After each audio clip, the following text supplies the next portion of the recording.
எலியா தீர்க்கதரிசி அனுப்பினார். இன்றைக்கு ராத்திரி வேலை சொல்றேன், எலியா தீர்க்கதரிசி அல்ல, நானே உன்னிடத்திற்கு வந்து, நானே உன்னுடைய வீட்டிற்கு வந்து உன்னை ஆசீர்வதிக்கும் அளவும் நான் உன்னை விட்டு போக மாட்டேன் மகனே, நான் உன்னை விட்டு போக மாட்டேன். நீ என்ன நம்புறல்ல, நீ என்ன நம்புறல்ல, நீ என்ன நம்புறல்ல, என்னுடைய நம்பிக்கையை நான் ஒருபோதும் நான் உதாசீனப்படுத்த மாட்டேன். நீ நம்பின மனுஷன் ஒருவேளை உனக்கு வாக்கு பண்ணிட்டு அந்த வார்த்தைக்கு அவனை வந்து விட தெரியாம உன்னை கேள்விக்குறியாக்கி விட்டுட்டு போயிருக்கலாம். நீ நம்பின மனுஷன் உன்னை ஒருவேளை மறந்து போயிருக்கலாம். ஆனா கர்த்தர் சொல்றாரு, உன் இருதயத்தை நான் பார்க்கிறேன், உன் இருதயத்தை நான் பார்க்கிறேன்.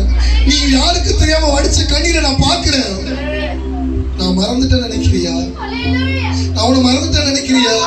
எருசலேமே நான் உன்னை மறந்தால் என் வலதுக்கு நான் தன் தொழிலை மறப்பதாக சொல்லி கர்த்தர் உனக்காக ஏங்குறாரு. அவர் சொல்றாரு, எப்ராஹிமே நான் உன்னை எப்படி கைவிடுவேன், நான் உன்னை எப்படி மறப்பேன், நான் உன்னை மறந்தால் என் வலதுக்கு தன் தொழிலை மறப்பதாக.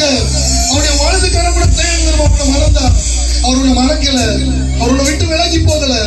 ரெண்டு விறகு பறக்க போன ஒரு ஏழையுடைய வீட்டிற்கு ராஜாக்களுக்கு முன்பதாக தீர்க்க தரிசனம் உரைக்கிற ஒரு எலியா தீர்க்கதரிசியை என்னால் அனுப்ப முடியுமே. ஆனால் உன்னுடைய விசுவாசம் அது ஒழிந்து போகாதபடிக்கு நானே உன்னிடத்திற்கு வந்து உன்னை ஆசீர்வதிப்பேன் என்று கர்த்தர் சொல்றாரு. விசுவாசி நல்லா கையை தட்டி, அப்பா நீ இருக்கிற வீட்டிற்கு வருவதற்கு நான் எந்த பாத்திரமா இருக்கலாம். அது நான் சொல்றேன், நான் விசுவாசிக்கிறேன், நான் விசுவாசிக்கிறவன் இன்னார் அறிந்து